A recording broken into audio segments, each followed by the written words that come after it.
Welcome to the live stream. It's been a while. It's been busy. I'll update everybody on what's been going on and what's upcoming with the show. But there is, needless to say, a lot on both fronts and a lot going on this week as well. I'm actually flying out tomorrow to a conference in Las Vegas, a conference that if you've been following the show for any amount of time, you know I and Sam Cedar and every once in a while a couple other progressive media people will broadcast from once or twice a year. Usually I'm there twice a year. And it's Mike Papantonio's legal conference, and it really is a great meeting of the progressive minds and a lot of ideas discussed. So much comes out of it every time we go there. So tomorrow I will be traveling. Ben Dixon will be guest hosting, as is often the case on the Tuesday travel day to Vegas. And then Wednesday, Thursday, Friday, I'll be broadcasting from Las Vegas. So I think that will be a really great thing. And I'm looking forward to it. There is hopefully soon going to be, last Thursday, Farron Cousins from Ring of Fire filled in for me on the broadcast show and on the YouTube show because I had a speaking engagement at Worcester State University. I spoke there for about an hour on the topic of media literacy and critical thinking. And at my request, I should say, the entire event was filmed, including my lecture as well as the audience Q&A, I think, was filmed. And they've said they're going to have it to me hopefully sooner than later. I don't know exactly when. And I will be putting that entire lecture up on YouTube. So that will be a little bit of a preview for the possible series of a dozen lectures that we are considering doing for the YouTube channel if and when we get to 2,500 Patreon subscribers. So that is going to be upcoming. And this was a really good lecture, actually. We talked about a lot of just basic critical thinking and epistemology and media literacy issues that are sadly gone from most curricula around the country, at least in public schools, if they were ever there, and just basic skills that we should all really have if we're going to analyze media messages. So I think it was a really good lecture. Standing room only. There was room for 180 people and something like 220. I mean, there were 30, 40, or 50 people who were standing along the back of the room. So good turnout at Worcester State University, one of the great state universities here in the state of Massachusetts, and hope to have that up on YouTube for you soon. And I'll talk about the upcoming lecture series in a little bit on the program. So a couple of notes. If this is your first live stream with us, it's been a little while since I did one. We're at nearly 400,000 YouTube subscribers now, so it's certainly possible that this is your first live stream. It is really live unless it's not and you're watching a replay, right? I mean, sort of doesn't really need more explanation. You can use Super Chat, which is the $ at the bottom of the chat window, to send questions or comments, which I will then read and react to. If there's questions, I will answer. If it's comments, I'll react to them. That is one great way to ask questions during the stream, Super Chat. The second way is through Streamlabs, and we've set up streamlabs.com/The David Pakman Show. Link is in the video description, and you can use that. Works the same way as Super Chat, except it circumvents YouTube's 30% cut that they take from Super Chats. And when you do that, you'll see your name pop up. You'll see the animation like we are seeing because of Christina's dollar contribution, and also her name pops up here. So very, very exciting stuff, and I'll get to Christina's question in a bit. But both Super Chat and streamlabs.com/The David Pakman Show will trigger that. So feel free to use both. And Jacob Ball coming in with a $10 Super Chat contribution and a question, and we will get to all those questions. I'll let them accumulate for now. New members and patrons who either sign up for membership or become patrons during the live stream, both will get live shout outs and thank yous for me. And I'm going to be talking a little bit about what's upcoming with Patreon and the dozen long form lectures that we're working on putting together for you. I will also, I might as well mention this now. I have 15 32 gigabyte David Pakman Show flash drives left over from the last time that we offered flash drives with membership. So I will offer the next 15 people who sign up for a yearly membership. It has to be a yearly membership, and you can do it with the 40% off code, which is I voted 17, or without it. The next 15 people who sign up for a David Pakman Show membership at davidpakman.com/membership, I'll send you a free 32 gigabyte David Pakman Show flash drive. I only have 15 of them. I was going to announce this on the show Wednesday, but I might as well do it now. Let the live stream audience get a head start on it. You do have to email me, though, and say, hey, I'd like one of those flash drives. Here's my address. after you sign up on our website. The next 15, all I have is 15 of these 32 gig memberships. And lastly, please don't troll. I saw people mentioning this. The ban button is free. The moderators have been fully deputized to ban people as necessary. Don't troll, obviously. Keep it to subtle trolling that might go under the radar. And even subtle trolling, the moderators are getting quite good. They might notice it. So please, no trolling. It's just not fun. It's not funny, and it's not fun. Okay. All right. So I have so many stories already for the next show I'll be hosting, which is going to be Wednesday. As I mentioned, tomorrow Benjamin Dixon will be guest hosting the program from Atlanta, Georgia. I will be traveling to a conference where I will be broadcasting the rest of the week, Wednesday, Thursday, Friday. There's this really interesting article in the New Yorker, and I encourage you to read it. It's called "The Danger of President Pence." And a lot of the article is pretty obvious stuff, which is Mike Pence is a dangerous religious right ideologue, and he's absolutely horrible and completely anti-progressive in every conceivable way. And if Donald Trump is impeached, we would be dealing with the real danger of Mike Pence. That's not new, okay? But the really interesting thing in the New Yorker article, if you sort of read between the lines, is that the anecdotes about Mike Pence and his religiosity and how that relates to Donald Trump expose what you and I have probably known for a long time, but there's a lot of right-wingers who seem not to realize this. They've been bamboozled by Trump.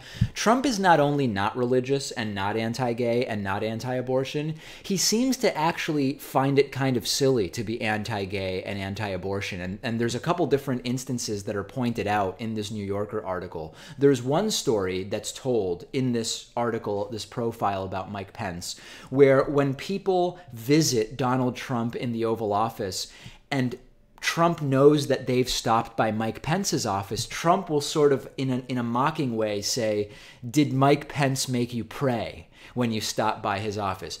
If you are actually the right-wing Christian, or at least devout Christian who is anti-abortion, as Donald Trump claims to be, you don't mock another Christian and ask if that Christian made you pray when you visited his office. That's number one from the New Yorker article. Number two, Donald Trump was, there's a meeting described in this article where Trump and Pence were meeting with a legal advisor, and the topic of the repeal of Roe v. Wade came up.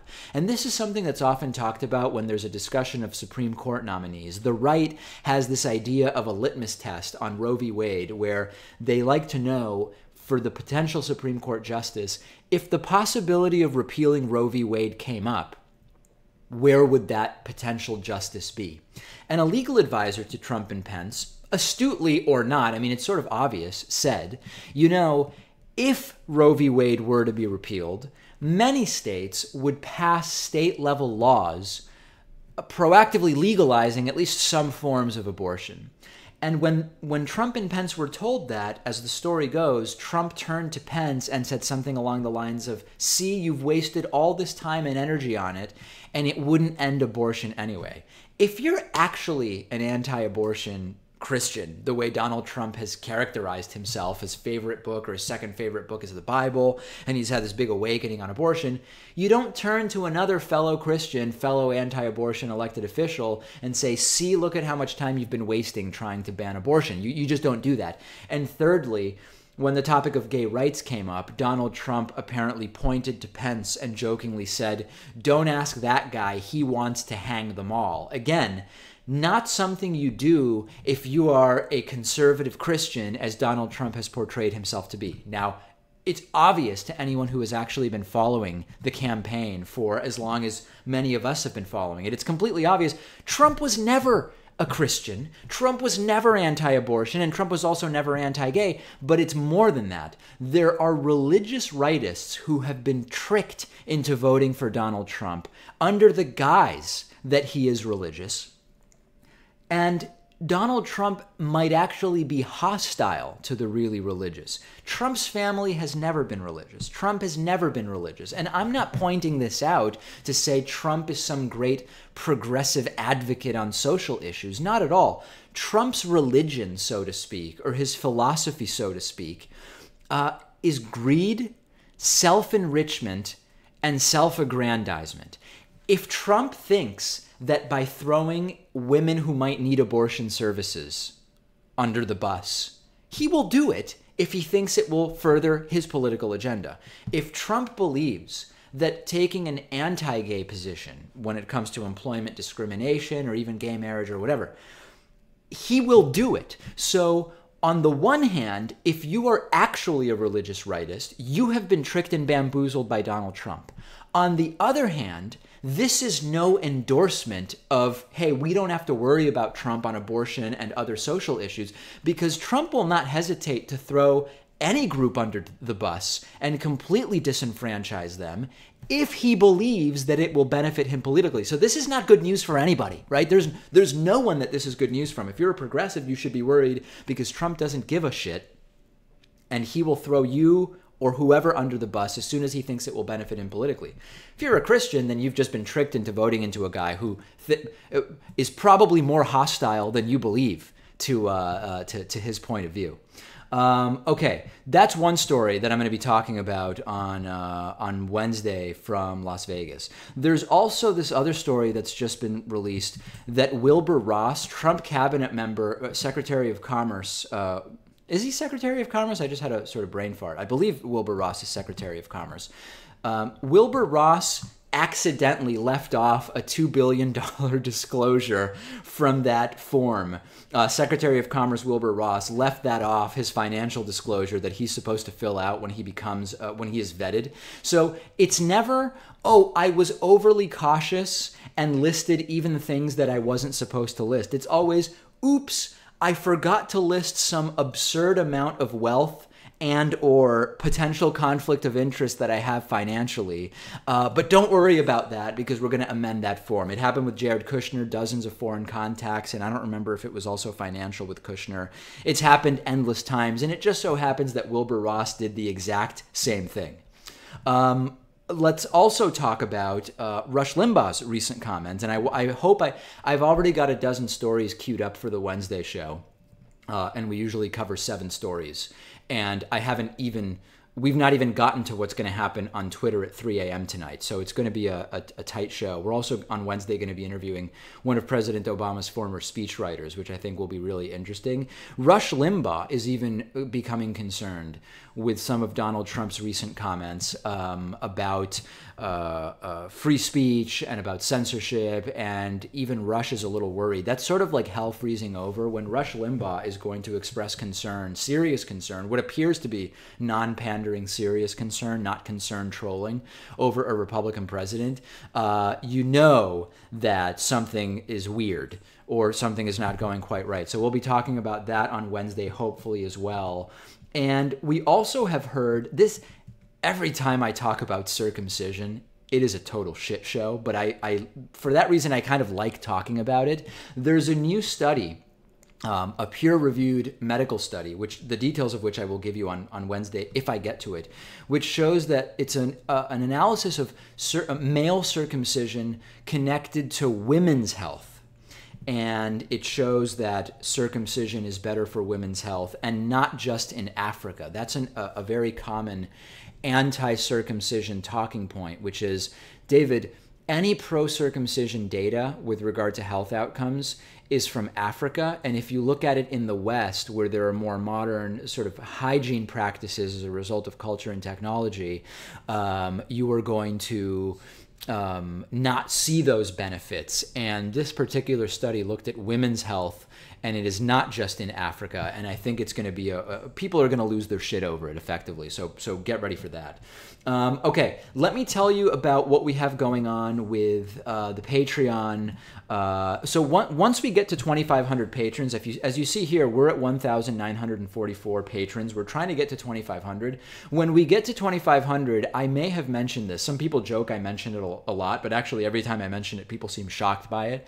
I am teaching as an adjunct professor at Boston College, one of the great, not only Boston area, not only Massachusetts area, but one of the great higher education institutions of the United States of America, Boston College. I am teaching as an adjunct professor there. And the class deals with a lot of issues related to media literacy. How do we identify logical fallacies? How do we identify weak and strong arguments? How do we become informed consumers of news? And I mentioned the possibility of turning those 75-minute lectures into a dozen or so long-form lectures for YouTube with my slides, etc., etc.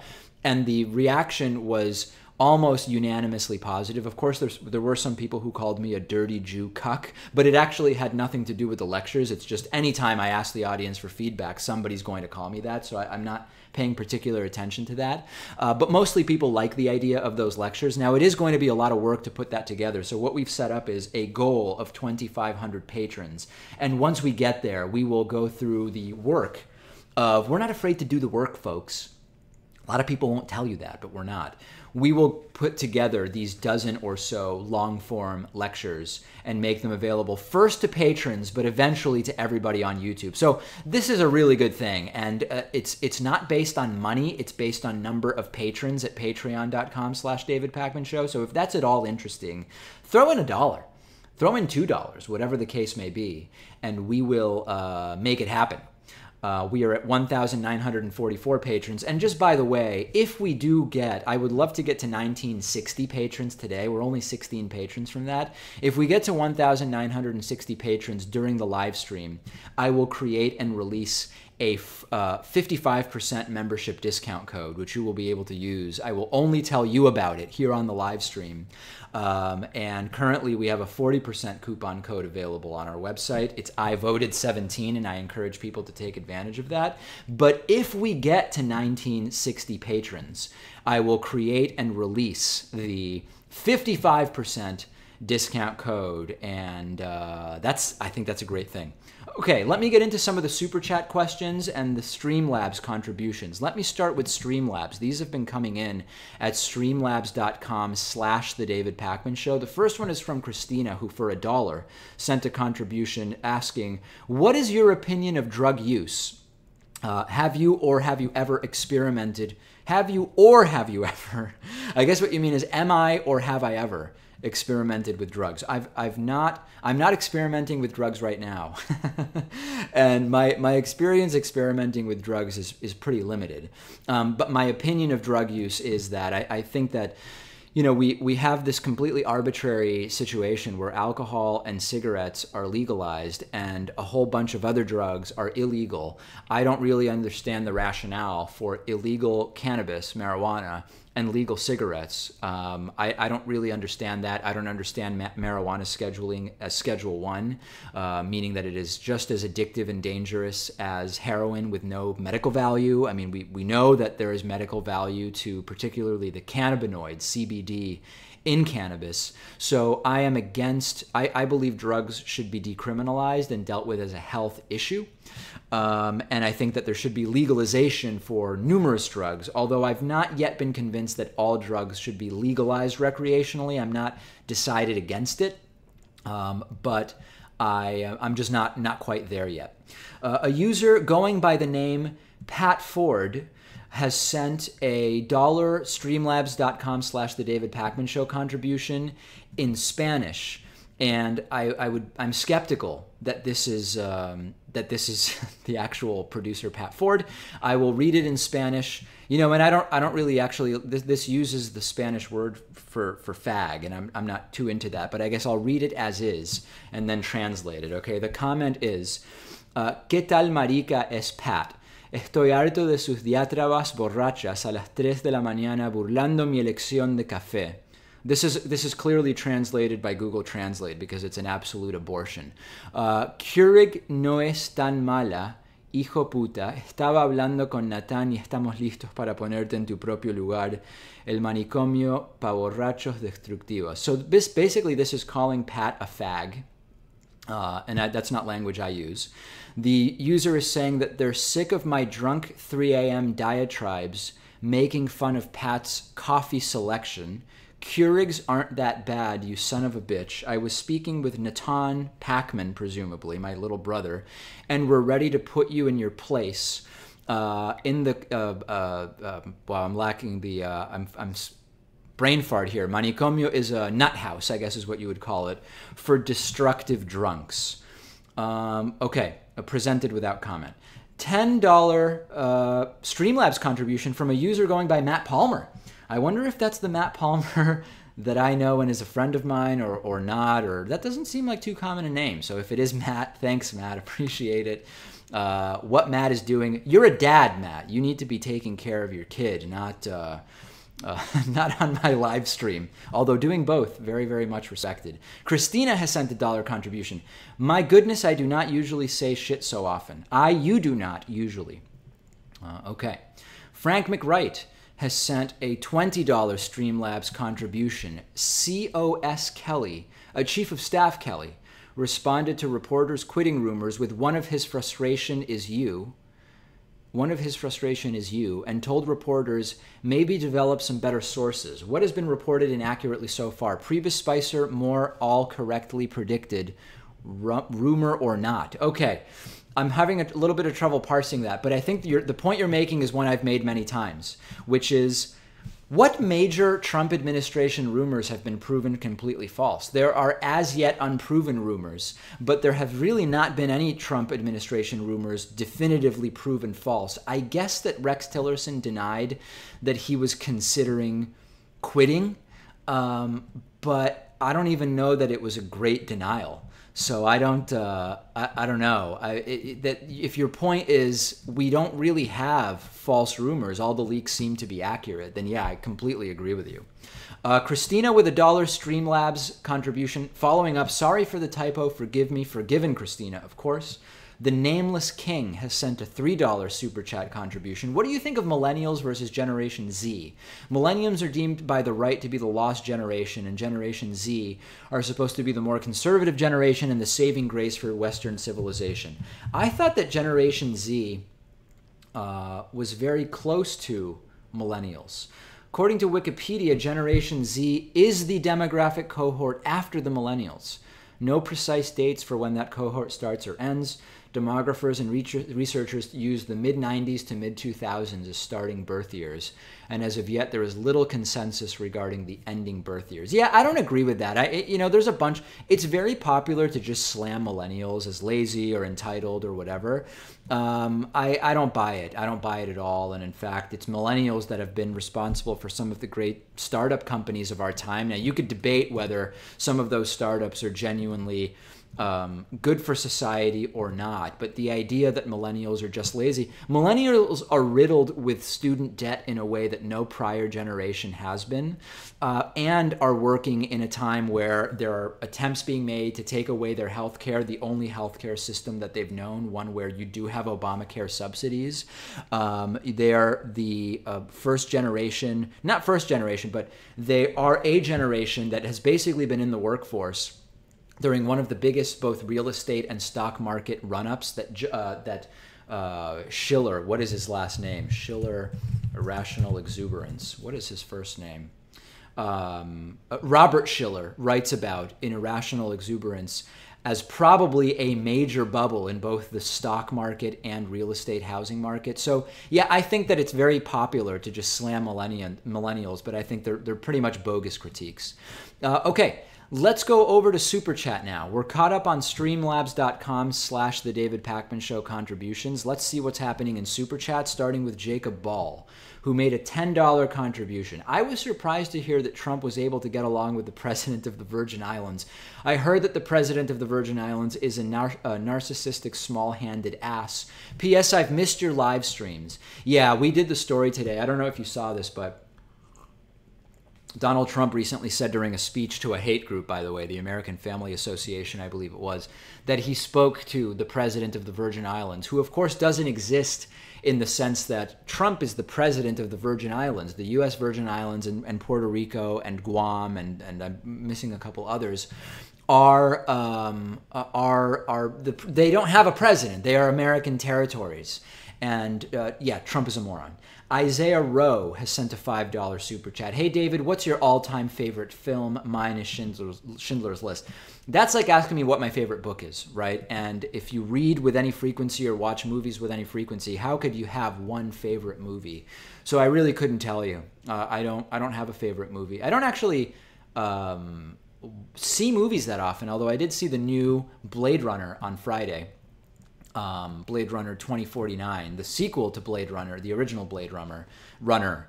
And I was not particularly impressed. I really wasn't. Good. It was good. It wasn't great. Juan Garcia has sent a $2 super chat. Who are you rooting for in the World Cup? I am rooting for the Argentinian men's national team. I know some people are disappointed because the U.S. men's national team has flopped, completely flopped, and they aren't even going to be making it to the World Cup. And I believe it was, I don't remember if it's Fox Sports or NBC News that paid some insane amount for the rights to the World Cup broadcasts in the U.S., and the U.S. isn't even going to be in the World Cup. But too bad for them. The truth is, I've always rooted. I was born in Argentina, and I've always rooted for the Argentinian men's national team. I've never been a fan of the American men's national team. There are other sports where, I follow American athletes, but 100% I am behind the Argentinian men's national team. We'll see how we do. It was a little dicey even during the qualifiers. But that is my number one team. If and when Argentina is not in it, I also like the team from Uruguay, our neighbors down in Argentina, and I also like the Mexican team, although remember that coach they had? I believe his name was Miguel Herrera. He was the guy who would just go completely crazy on the sidelines. He's now a commentator. When he was the coach of the Mexican men's national team, just watching him for entertainment value was great. But even without him, I would rank the Mexican team as sort of my number 3. The D2J Bug has sent a $2 Canadian super chat. C is for cookie. That is good enough for me. Couldn't have said it better myself. Thanks so much for that contribution. I appreciate it. Juan Garcia, F, marry, kill. Hillary, Palin, and Michelle Bachmann. Okay, so I would have to engage in romantic relations. We're trying to keep it clean here. With Hillary, Palin, or Bachmann, I would have to marry one of them and kill one of them. I believe that I would kill. This is always completely politically incorrect, but I'm gonna indulge it. F, marry, kill. Hillary, Palin, and Bachmann. I think that I wouldn't kill Hillary. I'd kill Palin or Bachmann. F, marry. I think that I would. Oh boy, that is really tough. I would kill Bachmann. I think I would kill Bachmann because I find her the most repulsive. I would probably, if I had to be romantically involved, probably Palin. And then I would marry Hillary Clinton, I guess, by process of elimination.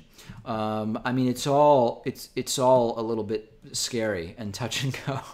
But, yeah. First F, marry, kill on a live stream. So that we got that out of the way, and I think we can all, I guess, appreciate that. I don't know. Okay, let me do some new member thank yous. I mentioned at the beginning of the live stream, I have 15 32 gigabyte David Pakman Show flash drives available. And I said that the next 15 people who sign up for a yearly membership, it has to be a yearly membership, get one for free. Sean Quintero has signed up for membership at davidpakman.com/membership. He has used the 40% discount code, I voted 17, and he has claimed one of those 15 32 gigabyte David Pakman Show flash drives. So Sean, thank you for supporting the show. We will get that flash drive out to you. I'm not back in the studio until next Monday. Tomorrow I'm traveling to a conference and broadcasting live remotely for the rest of the week. So we will send that out to you on Monday. But one of 15 flash drives has been claimed. Can you imagine 40% off of a yearly membership and a free David Pakman Show flash drive for all of your friends? I mean, that is really, really amazing. So I encourage you to sign up. A couple of other people also signing up with no flash drive because they did monthly memberships. Chad Mink, as well as Kimberly Vici, both of whom have signed up at davidpakman.com/membership. On the Patreon side, nobody. No new patrons so far. We're at 1944. We want to get to 1960 today. Just throw $1 in. Really, if you can afford, if $12 in a year is an amount that would not impact you financially, I am suggesting that you throw in $1 a month at patreon.com/David Pakman Show, because it's really not a lot of money, but it can add up quickly, as you can see. And if we get to 2,500 patrons, we are going to be producing and releasing a series of a dozen or so long-form lectures taken from the lectures I've been giving in my Boston College class that I'm teaching as an adjunct. They will first be available made available to our patrons, and then eventually we will make them available to everybody on YouTube. So please check that out. Patreon.com/David Pakman Show. I promise you this, folks. This I can tell you. A lot of people don't know this, but it's true. If you make a Patreon contribution, I will thank you and sing your praises live during the stream. And I think that maybe that's exciting, maybe it's not exciting to people, but it'll happen nonetheless. Okay, let's go over to streamlabs.com/The David Pakman Show. A lot more contributions and questions coming in. A user going by the name Join the Discord. There is a Discord server where our viewers debate each other and viewers from other shows, and it's fantastic what's going on. Has sent a contribution saying, David, I just want to let you know that I support your bachelor lifestyle. Yeah, so the reference here is that I had an audience question a few weeks ago saying, hey, David, can you list some of the reasons that people either have canceled memberships or refuse to get one? And there was a guy who emailed me a few weeks ago and said, David, I like your show. I like what you're doing. I think it's valuable, but I refuse to make a financial contribution or sign up for membership because I am married with 3 kids and I'm your age and you're not married and don't have kids. And thus I don't want to support your bachelor lifestyle, which didn't really make sense to me. I decide what to support financially based on the merits of the programming or the endeavor. I don't look at the personal life of the individual and say, well, I'm going to evaluate their personal life and decide whether or not to support them. And what's funny is a whole bunch of people signed up for membership and wrote in saying, hey, you know what? I'm a single parent and I really didn't like that guy's email. So interestingly enough, that brought in more supporters than that one guy. But yes, I appreciate it. Thank you for supporting my bachelor lifestyle. Eric Patterson has sent a $5 contribution at streamlabs.com/The David Pakman Show. Greetings. Haven't heard today's show as yet, so forgive me if you've addressed this. How was your presentation in Worcester last week? Very good. I addressed this at the beginning of the stream. I did a lecture at Worcester State University last week. It was standing room only, and it went really well, and it was filmed, and I am told that they will have the video for me. I don't know when, but soon, I believe. And I will put the video on the YouTube channel so that people can check it out. Vegans for Pat has sent a $2 streamlabs.com/The David Pakman Show contribution. Where's Pat been? He's been mostly on the show. So he hasn't been anywhere. He's been in studio. Gigantic Meaty Balls has sent a $1 Streamlabs contribution. Oi, mate, I caught an effing kangaroo today. You wouldn't reckon.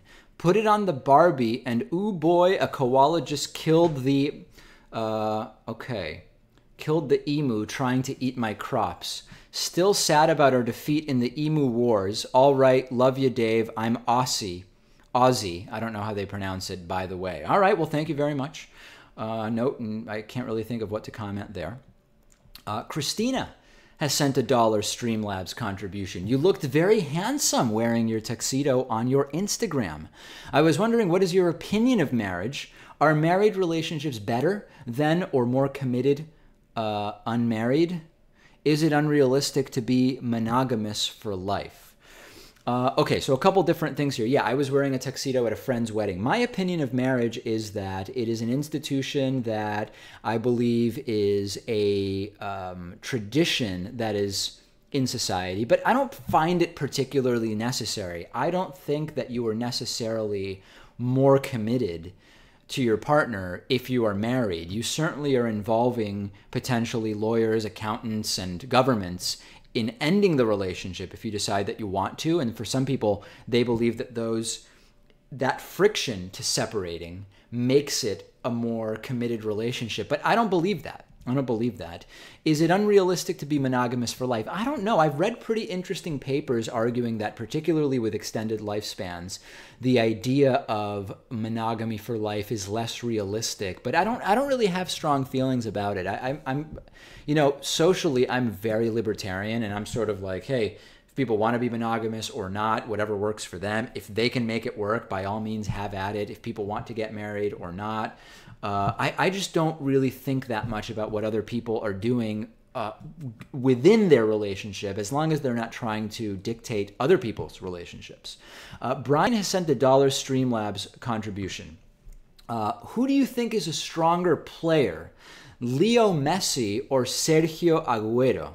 Both players on the Argentinian men's national team. I think Messi is the stronger player. I mean, Aguero is an excellent soccer player, but he is not at the level of Leo Messi, who is arguably the greatest soccer player right now and one of the greatest of all time. Aguero is very, very good on the Argentinian men's national team, but I believe that it's not really a contest. I think that Messi is definitely the better player. $99 Streamlabs contribution from Eric Patterson, who says, challenge to others on the stream, beat my donation. You would need to contribute $99.01 in order to beat Eric Patterson's contribution. Thank you, Eric. Very, very exciting stuff. And on that note, let me do a few other thank yous. We started the evening with 1,944 Patreon contributors. Shabib, please come back, has made a $2 a month pledge on Patreon. Elliot Avila has made a $1 a month pledge on Patreon. Billy Cromer has pledged $1 a month on Patreon. And we also have, there must be some fourth pledge in there because I'm seeing we're at 1,944 right now. Maybe not. Haven't gotten the notification yet. So anyway, thanks to the 3 or 4 new patrons, we're at 1944. Tonight's target is 1960. What does 1960 mean? If we get to 1,960 patrons, that's only 12 more. That is only something like 3% of the people currently watching the stream.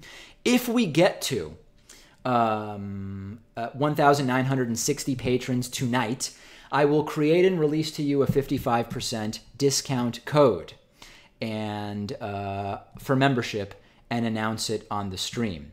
And on that note, we do have another new member. That new member is Jason Ramsey. Jason has taken advantage of the 40% discount code, which is I voted 17. Jason is now a David Pakman Show member. He gets instant access to the commercial-free broadcast show, to the world-famous bonus show, and if he wants it, he can get one of the 14 remaining 32-gigabyte David Pakman Show flash drives. I have 15 of these flash drives available. I said that the first 15 people to sign up for a yearly membership, with or without the discount, I will personally send out to you a 32-gigabyte David Pakman Show logo flash drive. One of those is spoken for. I don't know yet if Jason wants one of those flash drives or not, but in either case, there are 13 or 14 of those left. And I am encouraging you to take advantage of that, because why not? Why not? Jacob Ball has now succeeded Eric Patterson as the top donor for today. Eric Patterson made a $99 contribution to the streamlabs.com/The David Pakman Show platform saying, who can beat my donation? And now Jacob Ball has made a $99.01 contribution via Super Chat with the message, just got a promotion 2 weeks ago, suck it, Eric Patterson.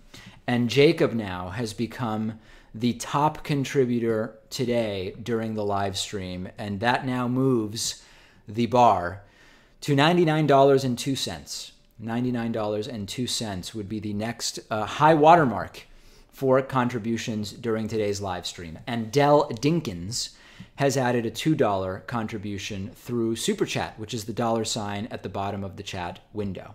Okay, let me tell you a little bit about upcoming interviews and upcoming long-form pieces on the show. I have been teasing a long-form piece about race and IQ for a very long time. Race and IQ is very interesting to me. Race and IQ is a subject that both the left and the right have problems with. The left often doesn't want to talk about average differences in IQ categorized by what we know of as race.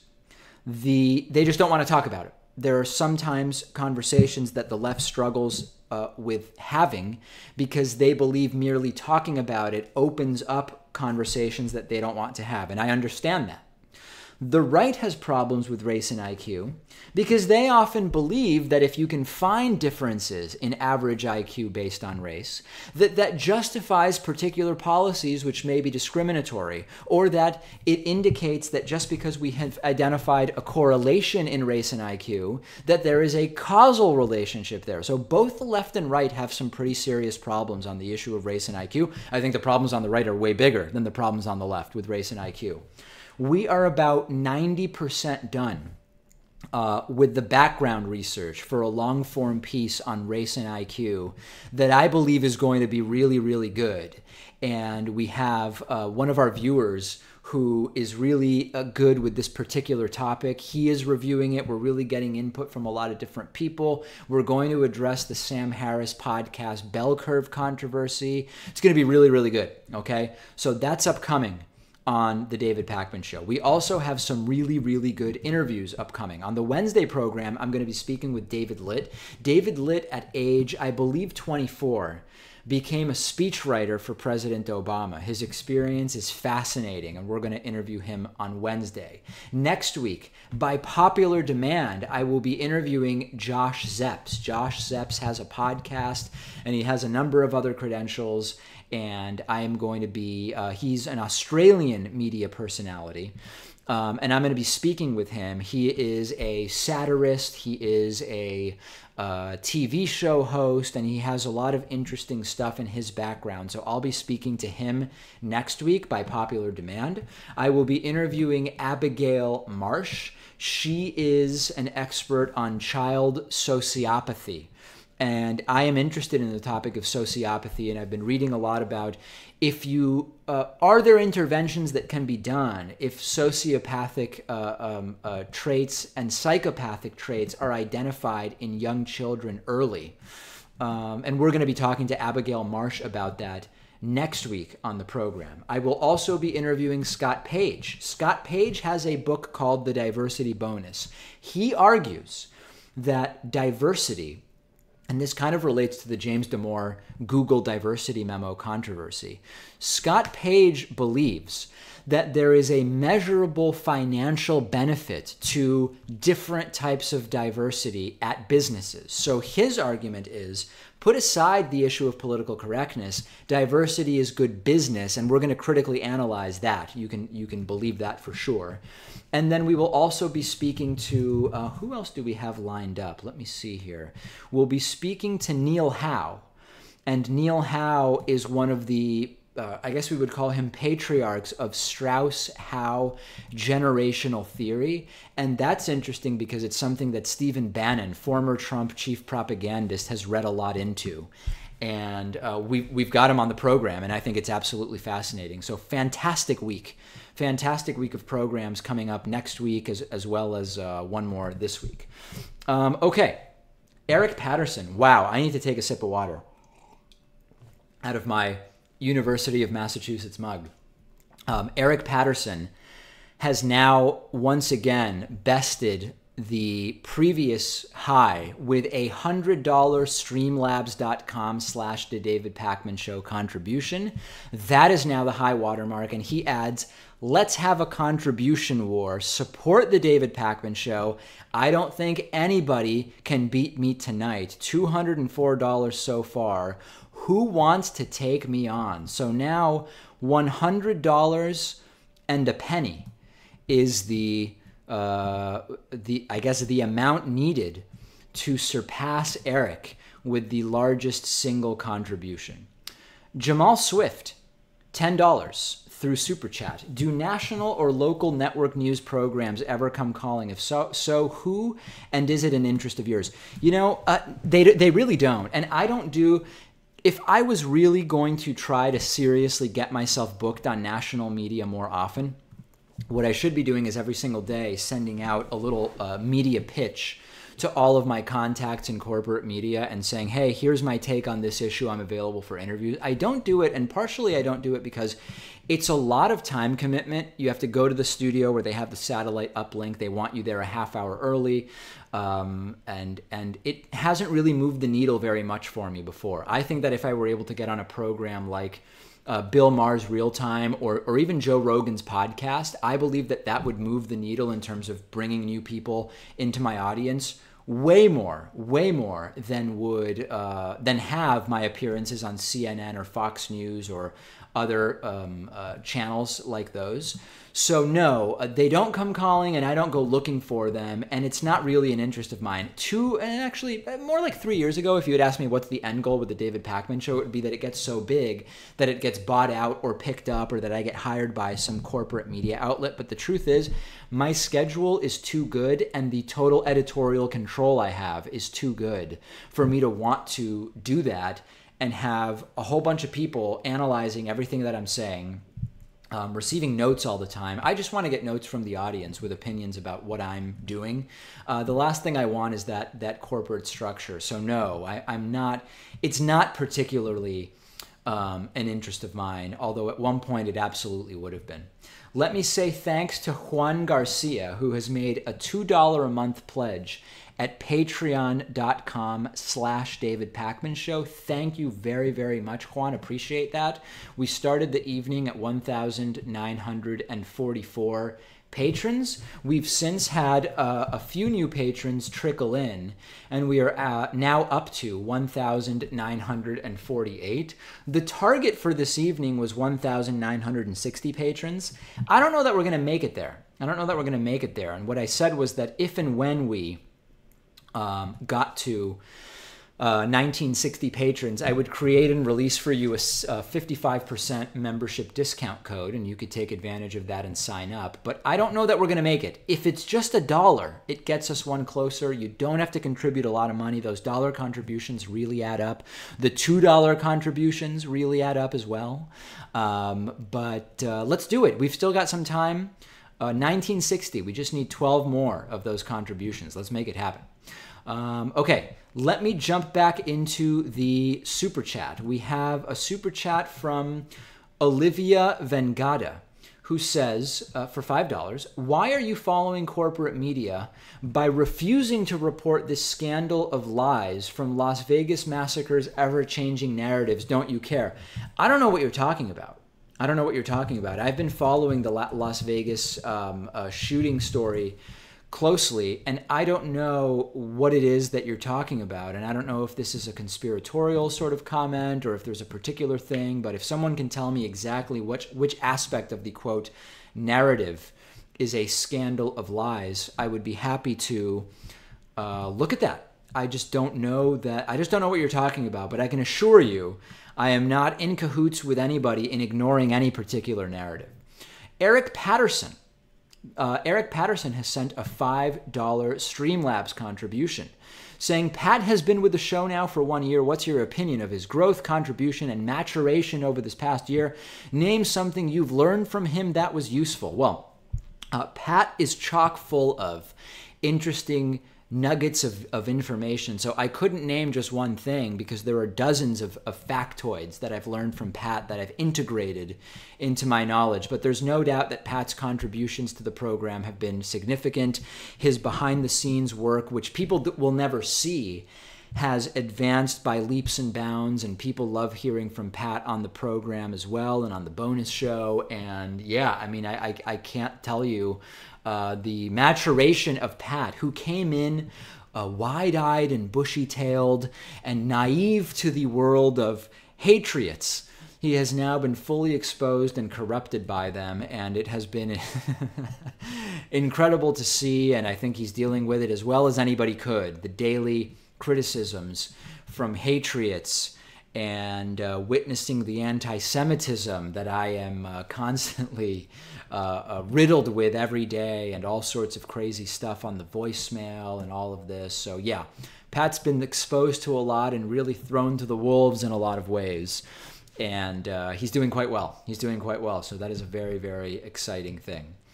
Okay, I am going to have to cut today's live stream a little bit short. I've got to pack and get a whole bunch of stuff ready because I am going to be broadcasting live from this conference the rest of the week. I am going to try to line up a live stream with Sam Seder of the Majority Report. I don't know yet who else from the progressive media world will be at the conference in Las Vegas, but I hope to bring you some live streams with them. And that, I think, would be it would be different for sure. And on that note, before we wrap up, Christina has sent in $1 Streamlabs contribution. You said if you came into money, you would invest it into real estate, but mentioned you rent. What is your reasoning with rent versus buy? No, I don't rent. I personally own. I might rent out real estate, but I own and do not rent. So if I was unclear on that one, Christina, I do apologize. I do apologize. I would never want to lead you astray when it comes to real estate transactions that I am or am not involved in. And on that note, thanks to everybody for joining me. More live streams, hopefully from Las Vegas later in the week.